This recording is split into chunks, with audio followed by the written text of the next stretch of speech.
Sir বাইদেউসকল, কৰ্মচাৰী আৰু পেঞ্চনাৰসকলৰ মনত মাত্ৰ এটাই প্ৰশ্ন যে এয়া চাব অষ্টম দৰমহা আয়োগ কেতিয়া লাগু হ'ব, তাৰমানে আৰু কিমান দিন সময় লাগিব অষ্টম দৰমহা আয়োগৰ লাভালাভ পাবলৈ, যাৰ ফলত ৰাজ্য চৰকাৰৰ অধীনৰ কৰ্মচাৰী পেঞ্চনাৰসকলৰ লগতে সকলো বিভাগৰ সকলো ধৰণৰ কৰ্মচাৰী পেঞ্চনাৰসকলৰ বৰ্তমান মুখে মুখে এটাই চৰ্চাৰ কেন্দ্ৰবিন্দু হৈছে যে আপোনাৰ এক অৰ্থত অষ্টম দৰমহা আয়োগৰ সুবিধা কেতিয়া লাভ কৰিব সকলোৱে। তেনে ক্ষেত্ৰত এয়া চাব ৰাজ্যসভাত এক প্ৰশ্ন সোধা হৈছিলে আৰু য'ত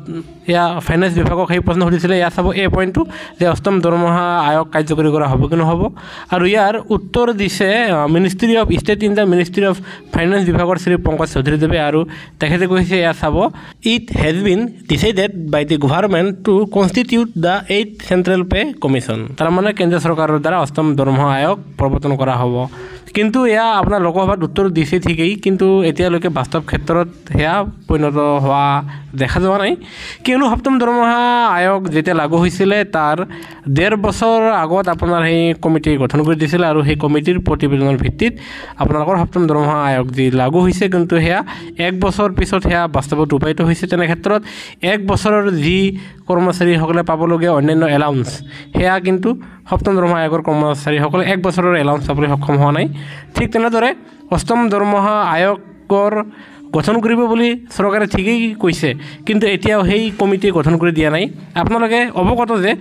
কমিটি গঠন কৰি নিদিয়ালৈকে আপোনালোকৰ অষ্টম দৰমহা আয়োগ বাস্তৱত ৰূপায়িত নহ'ব, কিয়নো যি 3-4 জনীয়া কমিটি গঠন কৰি দিব সেই কমিটিয়ে মূল্যবৃদ্ধিৰ লগত সংগতি ৰাখি তেখেতসকলে প্ৰতিবেদন ছাবমিট কৰিব, আৰু সেই প্ৰতিবেদনৰ ভিত্তিত আপোনালোকৰ অষ্টম দৰমহা আয়োগৰ দৰমহাসমূহ বৃদ্ধি কৰা হ'ব। যিহেতু এতিয়াও অষ্টম দৰমহা আয়োগৰ সেই কমিটিখন গঠন কৰি দিয়া নাই, তেনে ক্ষেত্ৰত যোৱা 1 মাহ আগতে অষ্টম দৰমহা আয়োগৰ অধীনত অষ্টম দৰমহা আয়োগৰ কাম কাজসমূহ নিয়াৰিকৈ চলাই নিয়াৰ